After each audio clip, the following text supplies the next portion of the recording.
What's up, YouTube? This is JSB and St. Patrick, and we have just some manga review, episode 7, and this is Choujin X chapter 71.2. I don't know why they use so many dots. I don't even know how many chapters this series is without all those dots, but 71-2, and this was a cool chapter. It was a very we got to be a little philosophical. It was also nice finally seeing our trio of Azuma, Tokyo, and Ellie all back together, and not together in the sense they kind of Tokyo and Azuma are kind of Skyping Ellie, but I feel like it's been a minute since we've seen them all in the chapter and just kind of watching them grow and mature from the early parts of the series. So now it's been pretty nice to see. And we see they also added Palma to the mix too, who loves being nude as much as Grateful Buster. But anyway, with the chapter,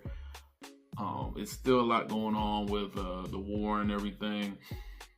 Queen, so far, he's moving like Madara from Naruto, where just his name itself feels like a weapon. When they're talking, at Yamato Mori, like they don't even know if he's alive.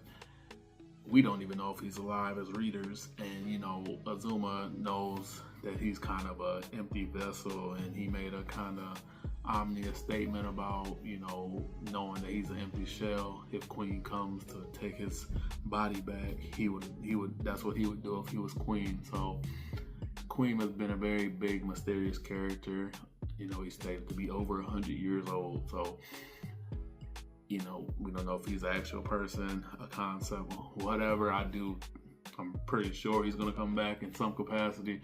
Whether he'll be the big bad or not, that's kind of up in the air. We have kind of Guetta taking over stuff for now.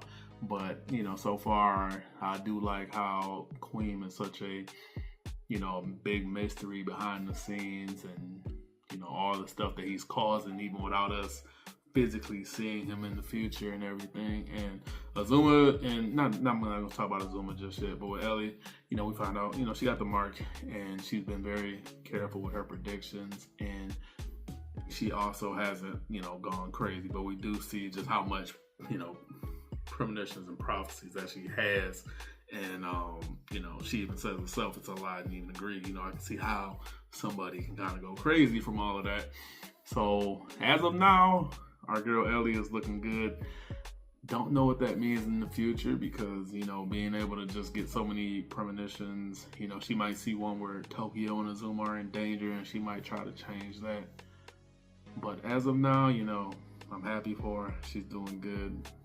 But, and then also back with Azuma, he's still having his self-identity crisis, and this is kind of where Tokyo comes in to help.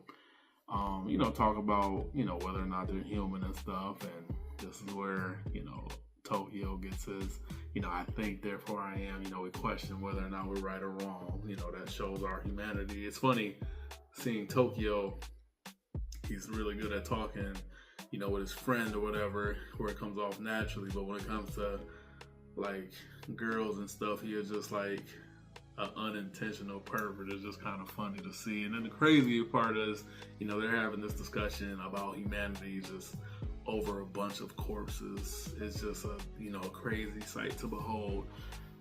And like I said, overall, it was nice seeing our trio back together. I'm looking forward to the next chapter whenever that drops. Guetta so far has been seeming like a very good antagonist. I'm trying to see what's going to go on with Ellie, and, the big mystery of Queen. So we still, have a lot to come. And, definitely going to be looking forward to, if it's going to be called, 71-3 or, 72 or whatever. You can, write in the comments what you thought about this chapter. What do you think is going to happen? Do you think Queen is an actual person, a weapon, a concept, or whatever? And do you think Ellie is going to, end up succumbing to the prophecies of the mark? And that being said, JSB and St. Patrick, I'm out.